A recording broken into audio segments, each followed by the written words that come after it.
Em 485 a.C., quando conquistada pelos babilônios, Israel era uma terra árida, onde os poucos camponeses que a habitavam davam duro para sobreviver. Esta era a terra que Deus havia prometido para Abraão, Isaque e Jacó, e aos seus descendentes para sempre. Toda a terra que você está vendo, darei a você, Abraão, e a sua descendência para sempre. A terra não poderá ser vendida definitivamente, porque ela é minha. O povo que orgulhosamente habitava a terra prometida foi dizimado, espalhado e levado à Babilônia, onde passou 70 anos, conforme predito por Jeremias.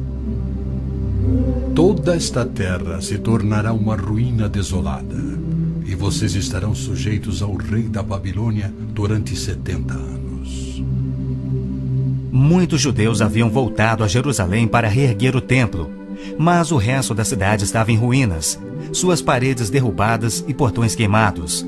Em meio à desolação, Deus inspirou o profeta Zacarias a proferir uma das profecias mais notáveis já registradas. Ela predizia o período bíblico conhecido como os últimos dias. Farei de Jerusalém uma taça que embriague todos os povos ao seu redor.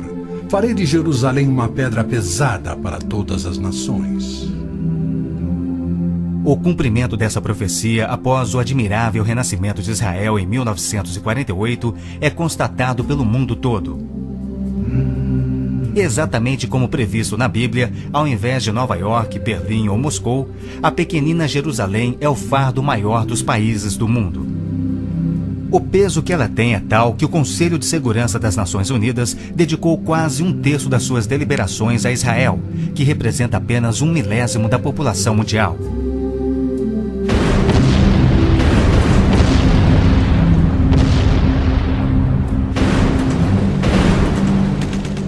Jerusalém não seria o problema número 1 das Nações Unidas se a nação de Israel fosse facilmente intimidada, mas os seus militares são os melhores do mundo. Naquele dia farei que os líderes de Judá sejam semelhantes a um braseiro. Eles consumirão todos os povos ao redor. O Senhor protegerá os que vivem em Jerusalém.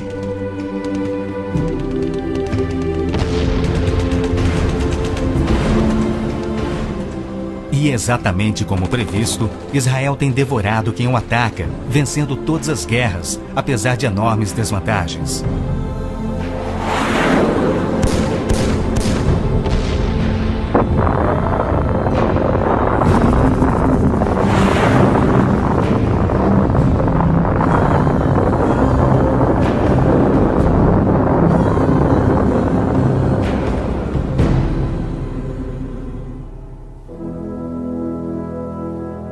O anjo Gabriel revelou a Daniel que Jerusalém seria reconstruída e que após 483 anos viria o Messias.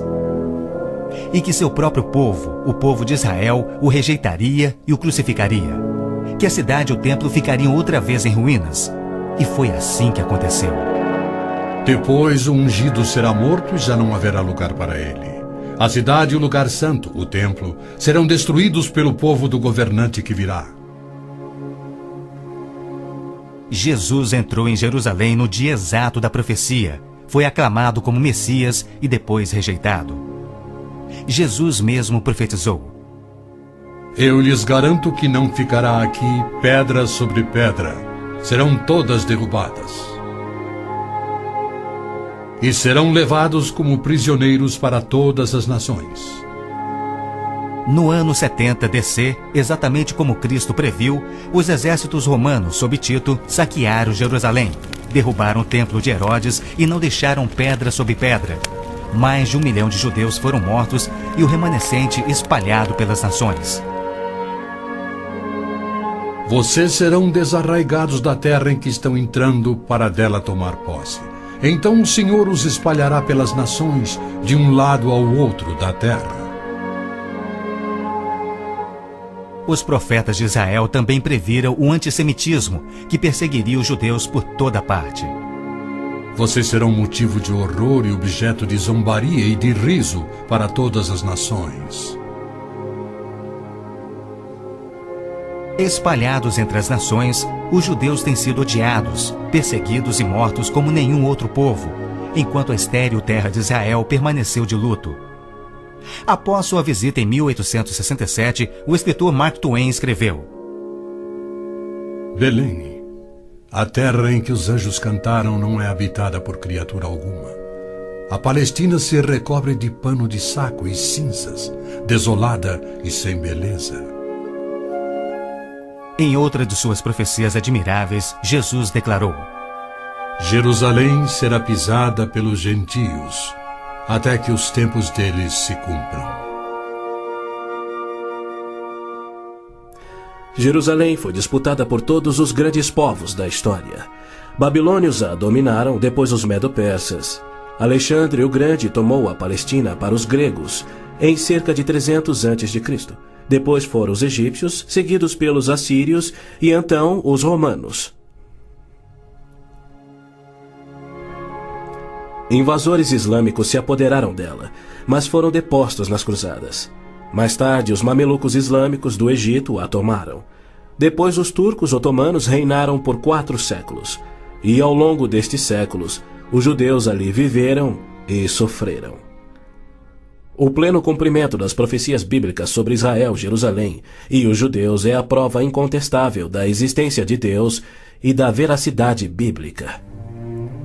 Muitos pensam que as cruzadas católicas libertaram a Terra Santa para os judeus, quando, na verdade, massacraram os judeus e tomaram a terra para a Igreja Católica.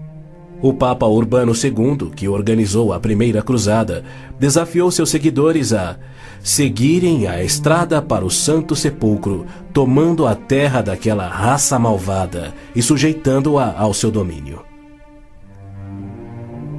Hordas de voluntários, ostentando a bandeira da cruz, massacraram os judeus, a linhagem terrena de Cristo. Isso por todo o trajeto a Jerusalém.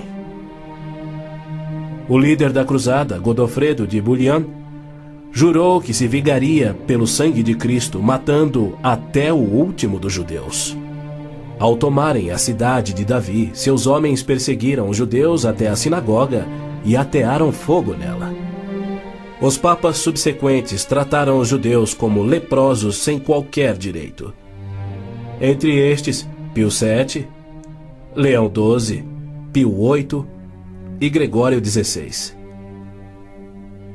O abuso de Hitler contra os judeus alemães antes da Segunda Guerra descortinou um antissemitismo fervilhante que se estendeu por todo o mundo. Ao navio transatlântico St. Louis, abarrotado com 1.100 refugiados judeus, foi negado acesso a todos os portos nas Américas do Sul, Central e do Norte. 700 destes tinham vistos de imigração para os Estados Unidos, porém o presidente Roosevelt os enviou de volta para morrerem nos fornos de Hitler. Até mesmo a Suíça rejeitou os judeus, devolvendo-os aos seus assassinos, e serviu como banqueira de Hitler, guardando para os nazistas bilhões de dólares em ouro e dinheiro roubado das vítimas judias. No final da Segunda Guerra, a promessa de Deus de retornar o seu povo à Terra Prometida parecia mais absurdamente ilógica do que nunca. 6 milhões de judeus perderam a vida no Holocausto de Hitler, um fato que muitos continuam a negar. Embora Adolf Eichmann relatou, enquanto prisioneiro, que o massacre dos judeus foi o maior de todos os crimes, a maior dança funesta da história da humanidade.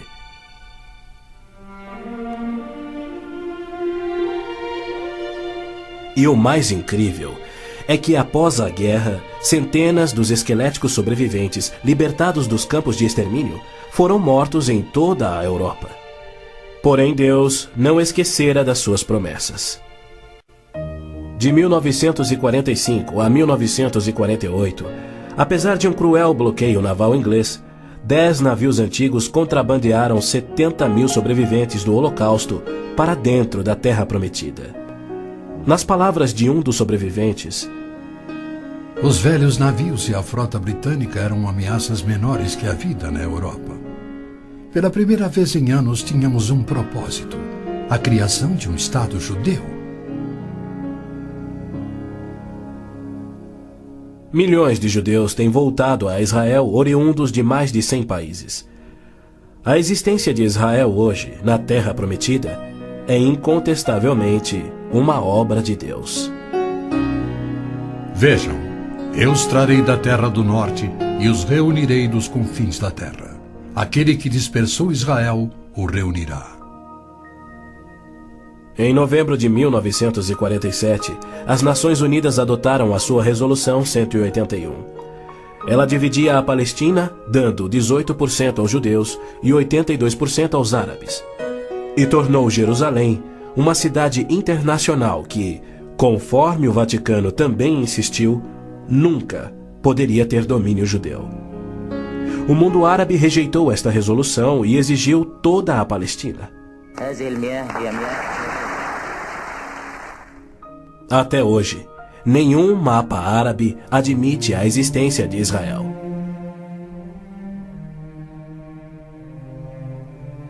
Em 14 de maio de 1948, Israel declarou sua independência.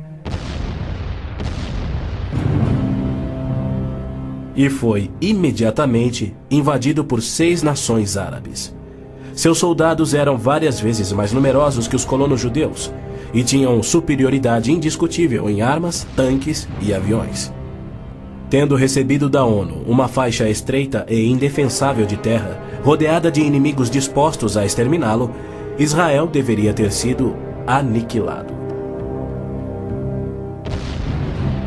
Porém, para a surpresa do mundo inteiro, que torcia para os seus inimigos, os colonos israelenses derrotaram os que buscavam destruí-los, exatamente como Deus prometera. E assim tem acontecido em guerra após guerra, à medida que seus inimigos têm tentado aniquilar Israel. Sim, é isto mesmo. A aniquilação é o seu propósito declarado. Os muçulmanos têm como dever religioso a exterminação dos judeus. Eles sonham com sua destruição e promovem festividades para honrar os assassinos dos inocentes cidadãos de Israel. O fundamentalismo islâmico começa a varrer o nosso mundo. O próprio Maomé declarou: A última hora não virá antes que os muçulmanos lutem contra os judeus e os muçulmanos os matem. Mas por que a imprensa chama os terroristas muçulmanos de radicais e extremistas? Na verdade, eles apenas estão sendo fiéis ao islamismo.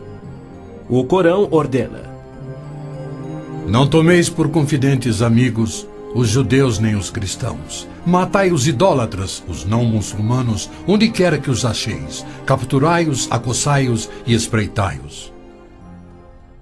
Líderes muçulmanos, religiosos e políticos ameaçam os judeus como fazia Hitler na TV, pelo rádio e alto-falantes nas ruas e nas mesquitas. Quando Gaddafi brada: a batalha de Israel será tal que Israel deixará de existir, ele fala por todos. O extermínio de Israel é transmitido aos muçulmanos desde o aleitamento. Um ministro da educação da Síria escreveu: O ódio com que doutrinamos as mentes dos nossos filhos desde o parto é sagrado. Um livro-texto de adolescentes egípcios declara: Israel não viverá se os árabes forem firmes no seu ódio. E um livro de pré-adolescentes diz: Os árabes não desistem de trabalhar em prol do extermínio de Israel. É uma loucura Israel tentar firmar acordos de paz com inimigos como estes, mas a pressão mundial o obriga a isto. Na Guerra de Yom Kippur de 1973, milhares de tanques atravessaram simultaneamente o Sinai, oriundos do Egito, e descendo o Golã a partir da Síria num ataque surpresa cuidadosamente orquestrado. As forças militares de Israel estavam todas de licença, celebrando a mais sagrada de suas festas religiosas, levando, portanto, 3 dias para que se mobilizassem. 300 mil israelenses enfrentaram 1,2 milhões de árabes. Escapando por um fio da derrota, Israel sofreu pesadas baixas.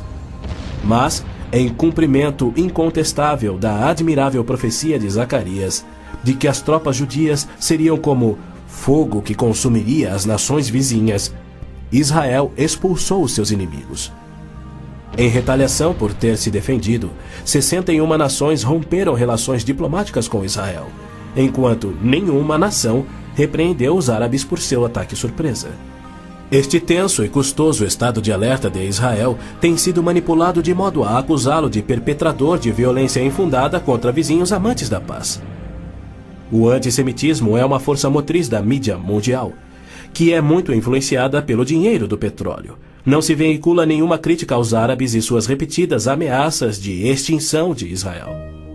Quando Israel deportou 400 terroristas do Hamas e do Jihad Islâmico por terem matado e mutilado centenas de seus civis, foi criticado pela mídia internacional e censurado pelas Nações Unidas. Mas quando o Kuwait deportou 300 mil palestinos, em sua maioria civis inocentes, a mídia fez pouco caso e as Nações Unidas ignoraram o fato. As Nações Unidas são flagrantemente pró-árabes e contra Israel.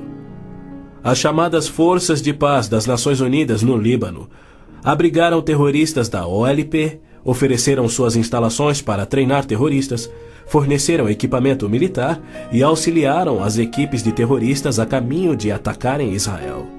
Quando Israel se viu pressionado a ponto de invadir o sul do Líbano para expulsar a OLP, descobriu na área das Nações Unidas estoques suficientes de armamentos para sustentarem uma invasão de 1 milhão de homens.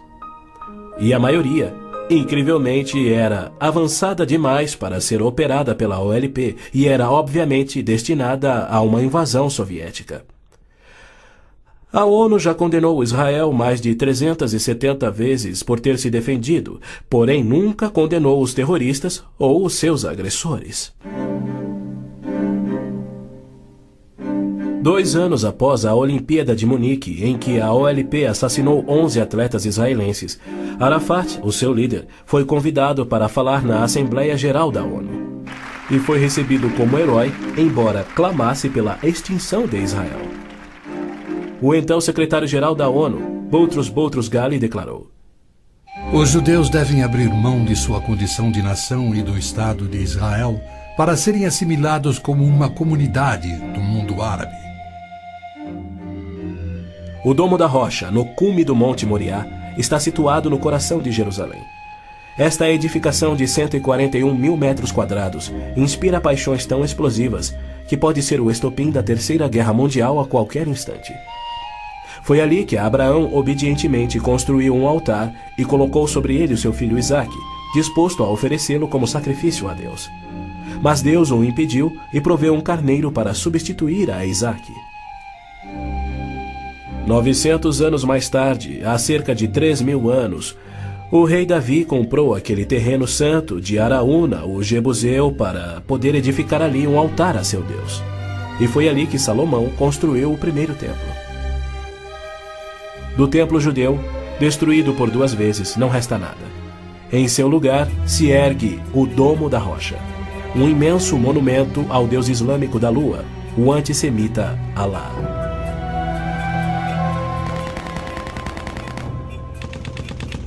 Em 1967, quando Israel capturou o leste de Jerusalém e junto com ele o Monte do Templo, isto parecia contradizer a profecia de Cristo de que Jerusalém seria pisoteada pelos gentios até a sua vinda.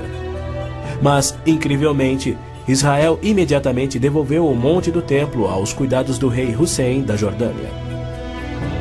Este, por sua vez, o confiou a Yasser Arafat e a sua OLP em 1994. Assim, o coração de Jerusalém está nas mãos de gentios e as nações dos gentios de todo o mundo exigem o controle. Uma das principais tensões no Oriente Médio, hoje em dia, é a questão do chamado povo palestino. A Organização de Libertação da Palestina, a OLP, liderada por Yasser Arafat desde 1969, alega representar os palestinos. A OLP declara: Nosso conflito com o inimigo sionista não surge em função da demarcação de suas fronteiras, mas sim da própria existência de Israel. A OLP, como todos devem saber, é uma organização islâmica de terrorismo. Ela treinou as gangues de assassinos de Idi Amin, que mataram 300 mil cristãos negros em Uganda. Na verdade, a maioria das organizações terroristas em todo o mundo foram treinadas pela OLP. Arafat cometeu seu primeiro assassinato aos 20 anos. Sob sua liderança, a OLP se tornou a maior, a mais rica, a mais violenta e a mais sangrenta das organizações terroristas já conhecidas. Em 1970, a OLP tinha 55 bases na Jordânia, e seu terrorismo contínuo contra os civis jordanianos era tão maligno que o rei Hussein a atacou com suas tropas de beduínos e, após semanas de sangrentas batalhas, expulsou a OLP para o Líbano. Ali, a OLP aniquilou as cidades cristãs de Damour, Beit Malá, Tal Abbas e outras. A mídia fez vistas grossas ao seu reinado de terror no Líbano. A imprensa internacional foi ameaçada e se manteve em silêncio. Os que ousaram divulgar a verdade tiveram mortes brutais. Larry Buckman e Sean Turan, da TV ABC, Mark Trion, da rádio belga Livre, Robert Pfeffer, da revista Der Spiegel, e outros. Cerca de 300 mil civis libaneses foram mortos e mais de 100 mil das jovens sobreviventes foram engravidadas por estupros da OLP antes que Israel a expulsasse. Porém, novamente, Israel foi censurado. Ladies and gentlemen, Mr. Arafat, Chairman of the Executive Council of the Palestine Liberation Organization, His Excellency Yitzhak Rabin, Prime Minister of Israel, the President of the United States. Quaisquer tratados de paz com a OLP têm como propósito único enganar Israel. O modelo que os muçulmanos seguem hoje foi dado por Maomé. Em 628, ele firmou um tratado de paz de 10 anos com sua tribo Quraysh, em Meca. 2 anos mais tarde, ele atacou Meca, matando os homens e escravizando as mulheres e crianças. Arafat declarou publicamente: Em nome de Alá, eu não considero o acordo de paz entre a OLP e Israel mais do que o acordo assinado entre nosso profeta Maomé e a tribo Quraysh. A paz para nós implica na destruição de Israel. O primeiro passo é fingir a paz para ganhar territórios dentro de Israel, de onde possa lançar sua destruição final. Por incrível que pareça, Arafat e seus assassinos da OLP têm sido eximidos e celebrizados pela mídia mundial. Este criminoso, impiedoso e sadista recebeu um prêmio Nobel da Paz e é honrado como campeão da justiça em prol do oprimido povo palestino. Palestinos? Nunca houve palestino, seja povo, nação, língua, cultura, religião ou economia. As alegações de serem descendentes de um povo palestino que supostamente habitou uma terra chamada Palestina por milhares de anos não passa de uma mentira intencional.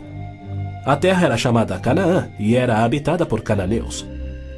E o que fora Canaã tornou-se a terra de Israel quando Deus a entregou ao seu povo. Porém, uma história revisada que oculta a verdade é promovida nas melhores enciclopédias e livros, incluindo publicações cristãs.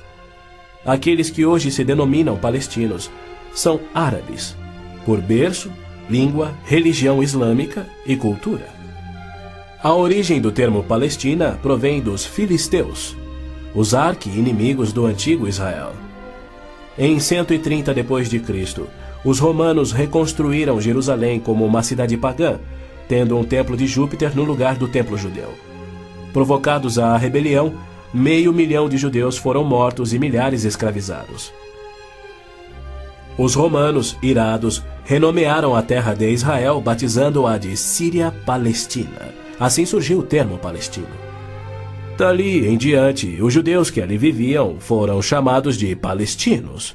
Na Segunda Guerra, o exército britânico tinha uma brigada palestina composta por voluntários judeus.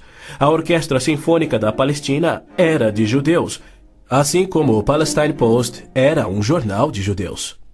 Em 1948, árabes fugidos de Israel começaram a alegar que eles eram os verdadeiros palestinos e que a terra de Israel sempre lhes pertencera. E a mídia mundial promove essa mentira. Mas a verdade é que em 1948 os árabes ocupavam meros 3% da Palestina. enquanto que a posse de Israel data de 4.000 anos de quando Abraão adquiriu a caverna Macpela em Hebrom. Ali Abraão sepultou sua esposa Sara, e ali estão enterrados Abraão, Isaque, Rebeca, Jacó e Lia. Em Hebrom, Davi foi coroado rei. É um lugar sagrado para os judeus e não tem nada a ver com os árabes ou com o Islã. E ainda assim os muçulmanos ignoram a presença contínua dos judeus por 3.000 anos e dizem que Hebrom é sua.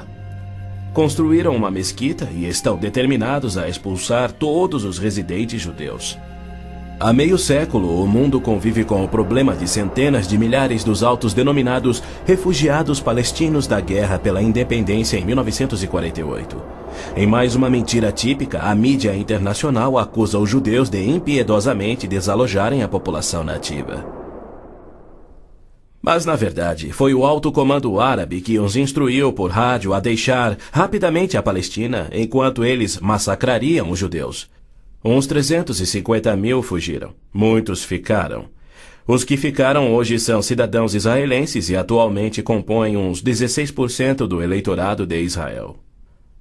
A Jordânia anexou o território palestino designado pela ONU, expeliu todos os judeus, destruiu as sinagogas judaicas e renomeou de margem ocidental as terras conhecidas por Judeia e Samaria desde os tempos bíblicos. Apesar dos milhões de dólares em jazidas de petróleo e uma área terrestre 700 vezes maior do que a de Israel, as nações árabes se recusam a aceitar quaisquer refugiados de 48 e a dar-lhes vida normal.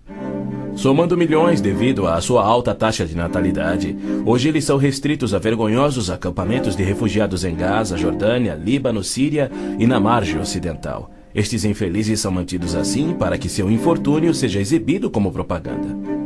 Por outro lado, o recém-formado Estado de Israel, cuja população somava 600.000, absorveu rapidamente 820.000 refugiados judeus que fugiam das terras árabes, onde por 13 séculos, desde o advento do islamismo, eram sujeitados a surras e cusparadas nas ruas e mercados. Centenas foram brutalizados ou mortos pelos muçulmanos em surtos imprevisíveis de violência e tiveram suas posses confiscadas. O renascer de Israel propiciou um refúgio acolhedor para o qual fugiram. Israel já assimilou milhões de imigrantes. Mais de 1 milhão de refugiados ficaram sob o domínio de Israel nos acampamentos em 1967, na Guerra dos 6 Dias. Israel lhes oferece terras estatais, eletricidade, água, esgoto, pavimentação e escolas, e já construiu 9 complexos residenciais para abrigar 10.000 famílias. As nações árabes, incrivelmente, se opõem ao auxílio que Israel oferece aos seus refugiados. Ainda mais incrível é que as Nações Unidas adotam anualmente as seguintes surpreendentes resoluções. A Assembleia Geral exige que Israel desista da reintegração dos palestinos na faixa de Gaza. A Assembleia Geral conclama novamente a Israel para que se retraia de quaisquer ações destinadas à reintegração dos refugiados palestinos na margem ocidental. Se formos analisar a história, Jerusalém sempre foi a capital de Israel e seus reis. Hoje em dia, cedia ao seu parlamento. Porém, embaixadas estrangeiras se situam em outros pontos. Segundo o ministro das Relações Exteriores do Vaticano, em visita a Israel em 98, a presença de Israel no lado oriental de Jerusalém constituía uma ocupação ilegal. Em março de 1999, Israel foi advertido que a União Europeia não reconhecia a sua soberania sobre Jerusalém. Numa bula papal do Jubileu de 2000, o Papa João Paulo II rejeitou novamente a soberania israelense sobre Jerusalém. Em fevereiro de 2000, o Vaticano assinou um acordo com a OLP no qual se pedia garantias internacionais de que Jerusalém fosse mantida sob controle internacional. Os maiores inimigos de Israel são o Islã e o catolicismo romano. João Paulo II tem calorosamente recebido o fascínora Yasser Arafat diversas vezes, até mesmo quando estava no auge de sua carreira como um dos assassinos e criminosos mais notórios do mundo. É claro que João Paulo II tem piamente condenado o antissemitismo, como lhe cabe fazer. Porém, ele se limita a se desculpar por atos cometidos por filhos e filhas da Igreja. E ele nunca, jamais, admitiu que os judeus e evangélicos martirizados na Inquisição o foram por política oficial da Igreja e seus papas. Roma insiste até em nossos dias que os católicos e não os judeus são o povo escolhido por Deus. Por exemplo, em 1928, um decreto do Vaticano se referia aos judeus como povo anteriormente escolhido por Deus. Em 1965, o Segundo Concílio do Vaticano declarou: a Igreja constitui o novo povo de Deus. A Roma Católica se denomina a Cidade Santa, a Cidade de Deus, a Cidade Eterna, títulos que Deus deu a Jerusalém. O interessante é que, ao invés de repreender Arafat por sua paixão por aniquilar Israel e suas crenças islâmicas anticristãs, o Papa aceitou seu convite para estar com ele em Jerusalém, celebrando a quem chamou de o nosso Jesus Cristo, entre aspas. Nosso Jesus Cristo? Segundo Arafat, Jesus foi um palestino que lutava contra Israel por sua liberdade, e o Papa apenas sorriu e o abençoou.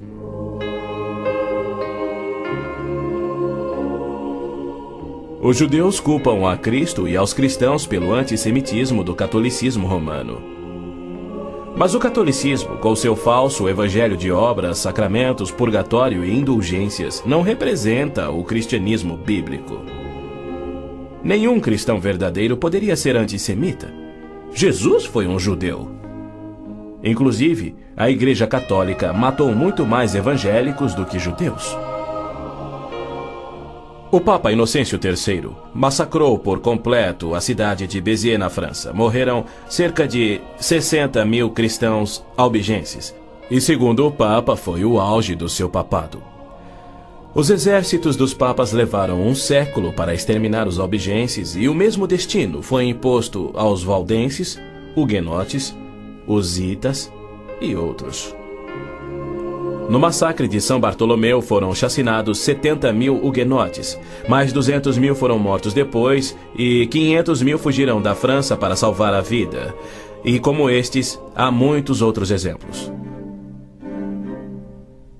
Hitler não assassinaria os 6 milhões de judeus se os séculos do antissemitismo romano não tivessem preparado o caminho.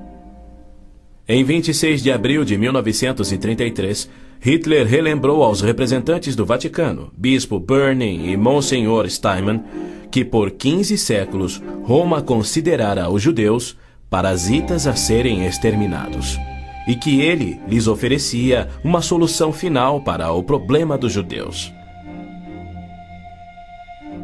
Antes de se tornar o Papa Pio XII, o cardeal Eugênio Pacelli, núncio papal da Alemanha, entregou dinheiro do Vaticano a Hitler para formar o partido nazista.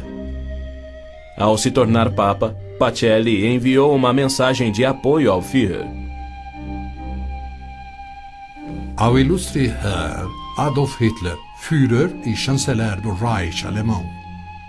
É com grande prazer que recordamos os muitos anos passados na Alemanha como núncio apostólico, ocasião em que fizemos de tudo para estabelecer relações harmoniosas entre a Igreja e o Estado.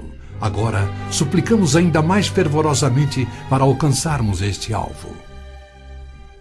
Era 1939 e os abusos de Hitler, bem como suas intenções para os judeus, já eram conhecidos em todo o mundo.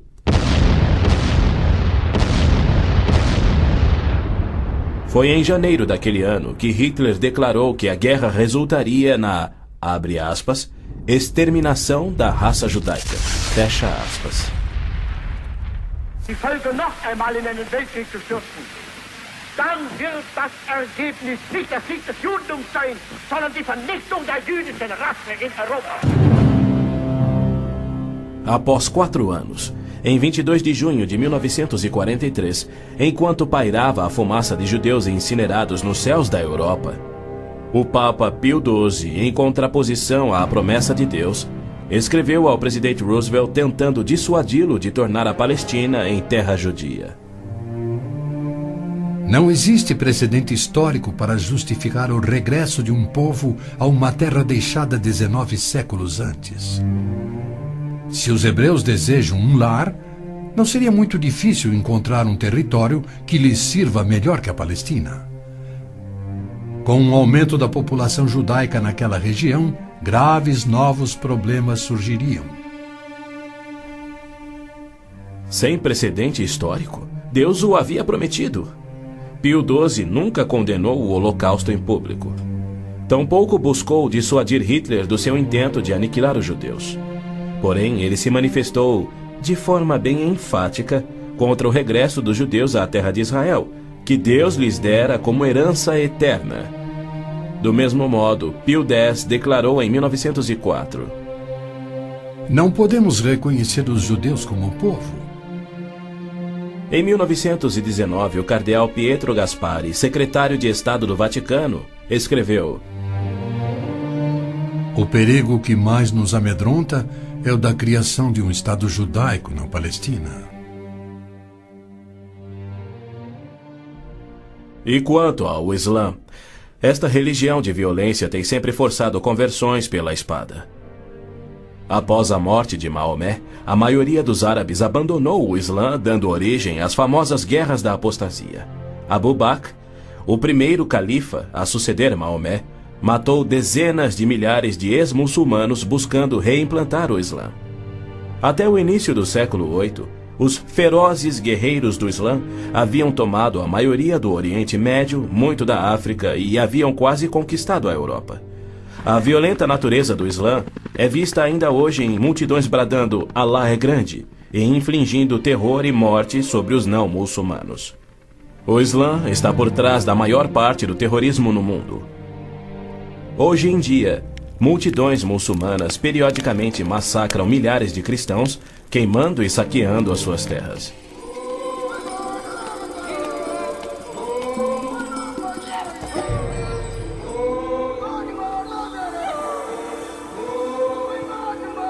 No sul do Sudão, milhões de cristãos negros estão sendo privados de alimento, escravizados e até mortos pelo governo islâmico do norte. É verdade que os judeus foram mortos durante as cruzadas, mas isso foi contra o ensinamento de Cristo e seu divino exemplo. Já os terroristas muçulmanos matam como forma de obediência a Allah, em obediência ao Corão e ao ensino e exemplo de Maomé. Qualquer estudioso muçulmano concordará ser o dever sagrado de todo muçulmano em todas as eras praticar guerra santa o quanto for possível para forçar o mundo inteiro à submissão ao Islã. O Corão mantém mais de 100 versículos sobre lutar e matar neste propósito. Porém, a mídia internacional insiste em descrever o Islã como religião pacífica. Tony Blair, o premier britânico, classificou o Islã dizendo ser sinônimo da paz, tolerância, além de uma força para o bem. Muitos políticos de destaque no Ocidente têm elogiado o Islã e seus caminhos pacíficos, e líderes religiosos também. Naquele dia farei que os líderes de Judá sejam semelhantes a um braseiro. Eles consumirão todos os povos ao redor. O Senhor protegerá os que vivem em Jerusalém.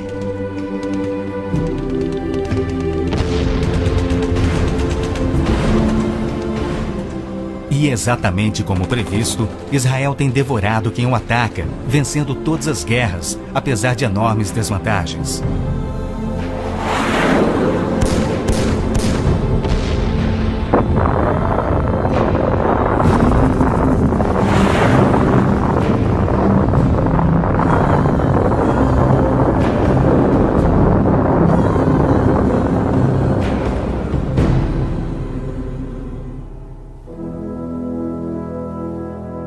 O anjo Gabriel revelou a Daniel que Jerusalém seria reconstruída e que após 483 anos viria o Messias. E que seu próprio povo, o povo de Israel, o rejeitaria e o crucificaria. Que a cidade e o templo ficariam outra vez em ruínas. E foi assim que aconteceu. Depois, vocês serão motivo de horror e objeto de zombaria e de riso para todas as nações.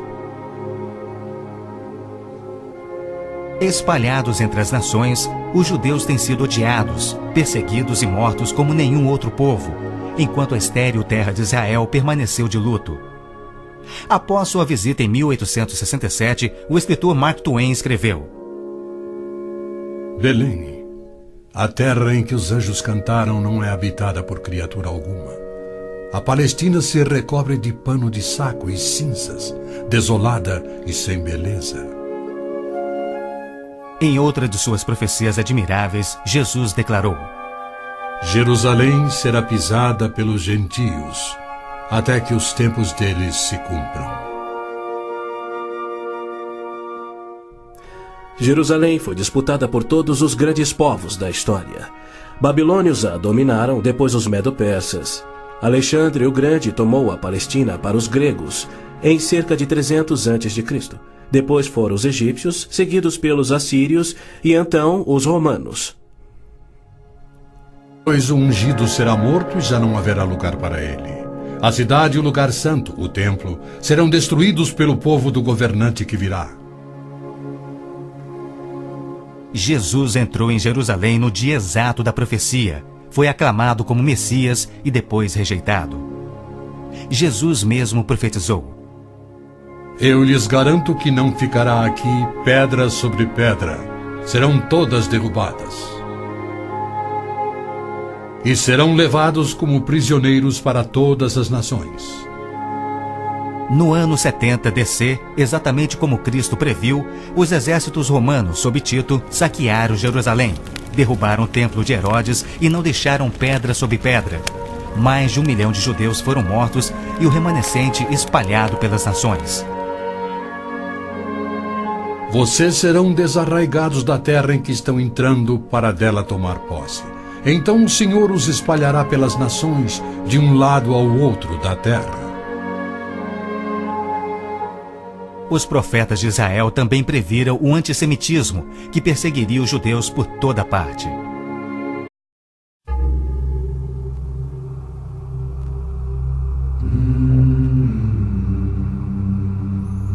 Em 485 a.C., quando conquistada pelos babilônios, Israel era uma terra árida, onde os poucos camponeses que a habitavam davam duro para sobreviver. Esta era a terra que Deus havia prometido para Abraão, Isaque e Jacó, e aos seus descendentes para sempre. Toda a terra que você está vendo, darei a você, Abraão, e a sua descendência para sempre. A terra não poderá ser vendida definitivamente, porque ela é minha. O povo que orgulhosamente habitava a terra prometida foi dizimado, espalhado e levado à Babilônia, onde passou 70 anos, conforme predito por Jeremias. Toda esta terra se tornará uma ruína desolada, e vocês estarão sujeitos ao rei da Babilônia durante 70 anos. Muitos judeus haviam voltado a Jerusalém para reerguer o templo, mas o resto da cidade estava em ruínas, suas paredes derrubadas e portões queimados. Em meio à desolação, Deus inspirou o profeta Zacarias a proferir uma das profecias mais notáveis já registradas. Ela predizia o período bíblico conhecido como os últimos dias. Farei de Jerusalém uma taça que embriague todos os povos ao seu redor. Farei de Jerusalém uma pedra pesada para todas as nações. O cumprimento dessa profecia, após o admirável renascimento de Israel em 1948, é constatado pelo mundo todo. Exatamente como previsto na Bíblia, ao invés de Nova York, Berlim ou Moscou, a pequenina Jerusalém é o fardo maior dos países do mundo. O peso que ela tem é tal que o Conselho de Segurança das Nações Unidas dedicou quase 1/3 das suas deliberações a Israel, que representa apenas 1/1000 da população mundial.